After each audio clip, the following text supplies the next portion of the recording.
Magandang araw mga kaibigan. Bigyan natin ng reaction opinion itong post ang balita ngayon. Tungkol ito sa pahayag ni Senator Chis Escudero sa araw ng kalayaan kahapon. Nagbigay siya ng mensahe, sabi niya, ang kalayaan ay hindi lamang alaala ng nakaraang pinaglaban, kundi tungkuling araw-araw na nararapat pangalagaan. Ang pagiging makabayan ay hindi lamang isang pagdiriwang. Bagkus, ito ay responsibilidad na dapat nating isabuhay at patuloy na ipaglaban para sa susunod na mga henerasyon. Mabuhay ang ating inang bayan, mabuhay ang kalayaan. Yan ang kanyang pahayag. Nako, grabe ang reaksyon. Tinagtad siya ng laugh and angry emoji sa post na ito. Bilangin natin ha. 29,000 ang nag-react. 22,000 ang tumatawa. 5,300 ang galit. 1,100 lang ang nag-like sa kanyang pahayag. Percentage-wise, nasa 96, estimate ko lang ito, 96% ang hindi naniniwala sa kanya. Masa 3 or 4% lang ang naniniwala na sa kanya. So, maraming galit o maraming nagbabas ngayon kay Escudero dito sa comment section. Grabe oh. Robilisa Salunga, mabuhay ang Judas. Ulol. Sabi to.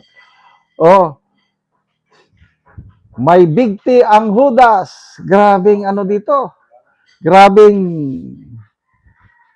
mabuhay si Chis Iscariote. Mabuhay ang wala ng kaso. Safe na, paldo pa. There's so much. I don't know, I cannot describe yung mga ang Judas, kilay is life. Angel Day, sabi niya, Senator Chis, parang need mo pa ng slight touch up sa kilay. Medyo nag-fade na yata, sir. I'm giving you a low battery vibes. Maintenance is the key. Arnold Medinilla, sunod daw sa Agos. Huwag ko kontra, kailangan mamangka sa dalawang ilog. Judas daw. Malaya na si Judas. Mabuhay ang kalayaan sa kaso. And so on. Ang daming negative.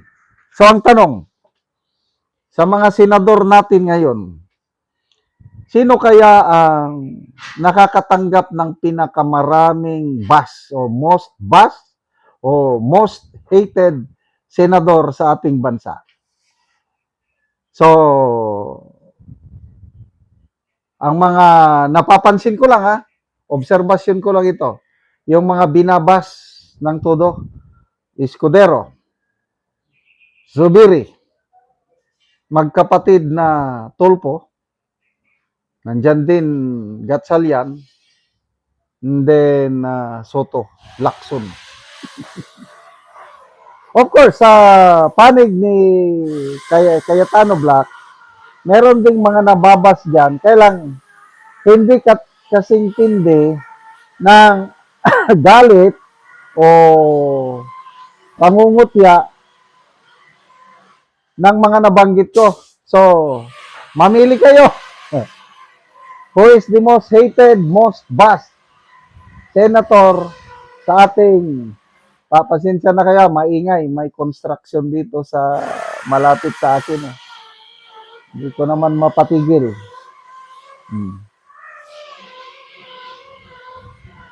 Escudero,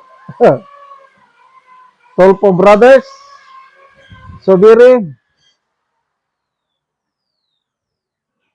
Lacson, Soto, Gatchalian, o anybody.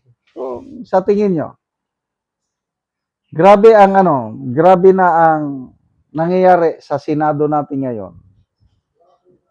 And I agree sa sinabi ni BP Sara na ang kaguluhan sa Senado is a reflection sa leadership ng administrasyon ito. Kung mahina ang leader, kaya ganyan.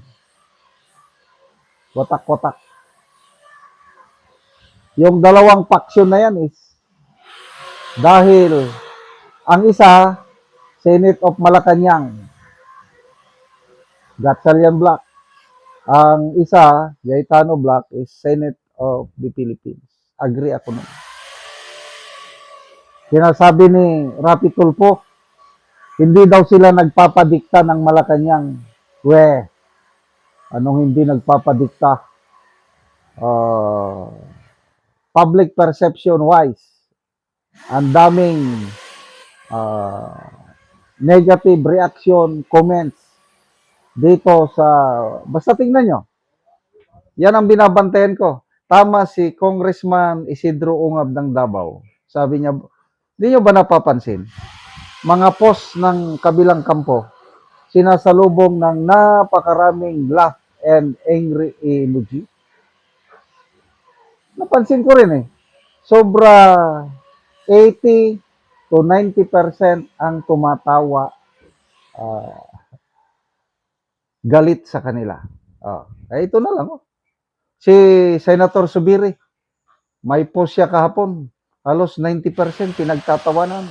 Kasi ang mga nambabas sa kanya, tinawag niyang utak talangka.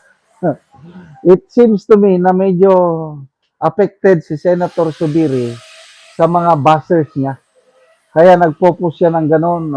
Ito sa mga bashers. Kasi ang post niya tungkol sa pagtulong sa mga lindol victims sa Mindanao. Kung kikilos kami, bibigyan ng tulong, ibas nyo kami. Kung hindi naman kami kikilos, ibas nyo pa rin kami. Ano ba yan? Utak talangka? Sabi niya. But anyway, mahal ko kayo. Sabi niya. So, that's part of democracy. Anong sabi ng Supreme Court? Kung isa kang government official, huwag kang onion skin o huwag kang balat ng sibuyas. Tanggapin mo ang bashing. That's part. Yung may ibang senator sa Gatchalian Black, ino-off nila ang comment section. Hindi ka makakapag-comment para hindi nila mabasa ang mga negative bashing ng taong bayan. So, boto na! Sino ang pinaka most hated, most bashed senator? Comment kayo dyan at babasahin ko mamaya. Salamat mga kaibigan sa inyong pagsubaybay sa channel na ito. Nakakatulong kayo ng malaki sa tribong Talanding ng Bukidnon dahil ang income natin sa channel na ito is pantulong sa tribo. Namimigay tayo ng libreng yero at pako para makapagpatayo sila ng mas maayos na tirahan. Panoorin nyo ang video na ito. Ako diri sa gipatindog nga balay ni Silo sa Natabangan og Yero nga taga Lower Kalapat. So muna ni ang iyang pag-atupan karon sa natabang sa iyaha nga yero.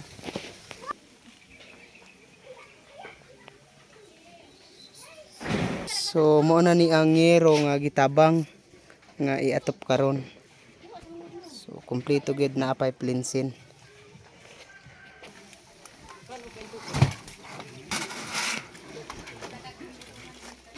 Yang kidunig ka maama. Dagay ngay ka po nasu. Limbis gani tagka.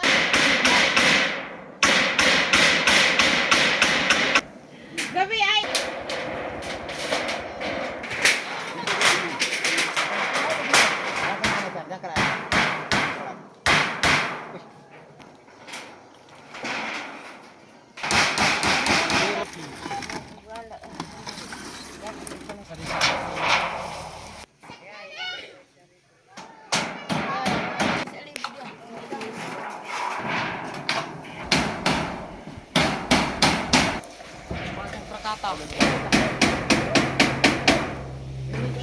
O karon naman na gyud sa pag-atop ang ginatabang nga yero, so makita gyud nato nga natupan na ang ilang gipatindog ni Silo nga balay.